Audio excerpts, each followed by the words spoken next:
Assalamualaikum warahmatullahi wabarakatuh. Alhamdulillah, karena masih sempat semua ibu-ibu di sini hadir dalam pertemuan kelompok. Di sini kita akan membahas tentang pencegahan kekerasan pada anak. Baik, mungkin di sini ibu-ibu sudah punya keluarga semua, sudah punya anak semua, baik, saya akan memberikan sedikit pemahaman tentang pengertian anak. Anak itu adalah seorang yang belum berusia 18 tahun, termasuk yang masih dalam kandungan. Itu pengertian anak. Hak-hak anak di sini adalah semua kebutuhan dasar anak yang harus dihormati, dilindungi, dan dipenuhi agar kesejahteraan dan jiwa anak terjamin yang dilindungi oleh undang-undang dan hak-hak anak dikelompokkan menjadi hak hidup, hak tumbuh dan berkembang, dan perlindungan dan hak berpartisipasi.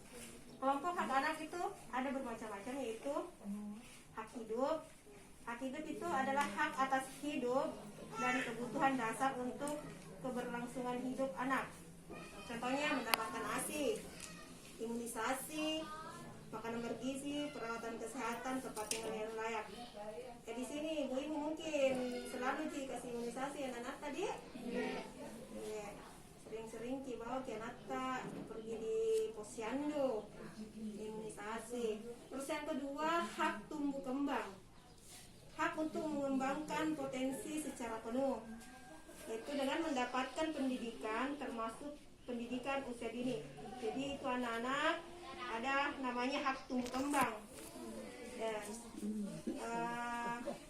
yang ketiga, hak perlindungan.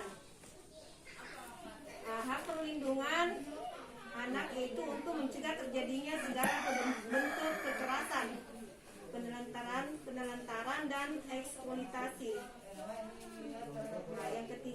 Yang keempat itu adalah hak partisipasi.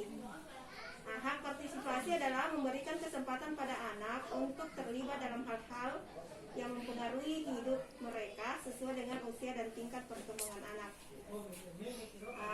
Contohnya meminta pendapat dalam pengambilan keputusan, misalnya di sekolah. Itu contohnya. Kayak tadi yang bilang, biasa itu orang tua kalau kayak kelas 3 nih SMP dah, kan biasa itu ditanya, bilang mau sekolah di mana nak. Itu namanya hak partisipasi. Yang kedua itu perlakuan salah.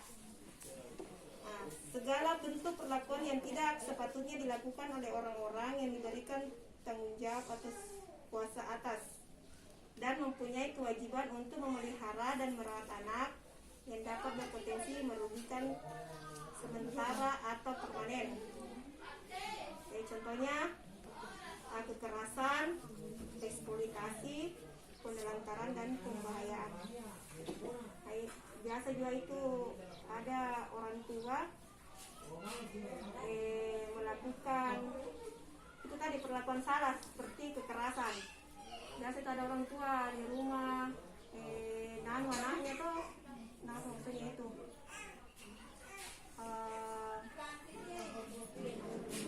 apa sih artinya itu, melakukan kekerasan. Terus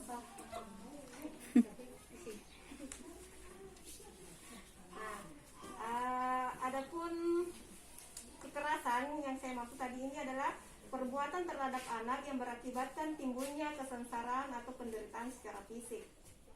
Misalnya kekerasan fisik. Contoh, biasa itu dibolain itu kalau saya cai ke anaknya dibanting nih biasa sana di kafesa nih anaknya di cubit toh di kafesa nih di bampan di tengah bukona, itu tidak boleh ya.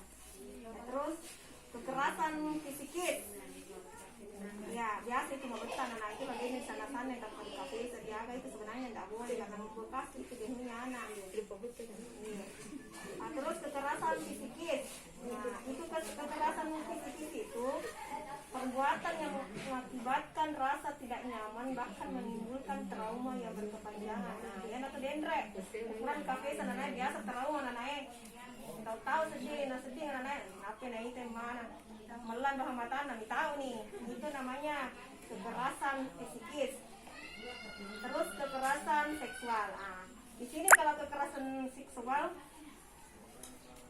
perbuatan yang berupa pemaksaan hubungan seksual. Jadi sekarang itu kita harus juga anak-anak apalagi perempuan toh perempuan harus juga kayak dianu juga HP-nya biasa itu ada anak biasa salah pergaulan maksudnya dia sentoi teman-temannya toh dikirimkan ya apa itu apa lagi namanya video-video. Berarti kita itu sebagai orang tua harus pandai-pandai atau selalu seringlah melihat itu anunya anak di rumah HP-nya buka-buka HP-nya sempat ada video-video lain-lain kan tidak bisa nanti anak-anak itu juga umur ya. Selanjutnya itu kekerasan sosial penelantaran. Nah, kalau penelantaran biasanya itu terjadi di kota-kota, kalau di desa gitu tidak mungkin di anak-anak yang di kota gitu kan karena kebutuhan ekonomi tinggalkan anaknya atau telantarkan anaknya di rumah baru dia pergi tompo agama itu. Kalau di sini tidak ada itu salah. Bagaimana ibu-ibu dengan penjelasan saya tadi, apa ada yang mau ditanyakan? Mungkin sudah paham semua. Baiklah, kalau sudah paham kita akan melanjutkan ke pertemuan minggu depan lagi. Saya akhiri pertemuan kita ini dengan ucapan wabillahi taufiq wal hidayah. Wassalamualaikum warahmatullahi wabarakatuh.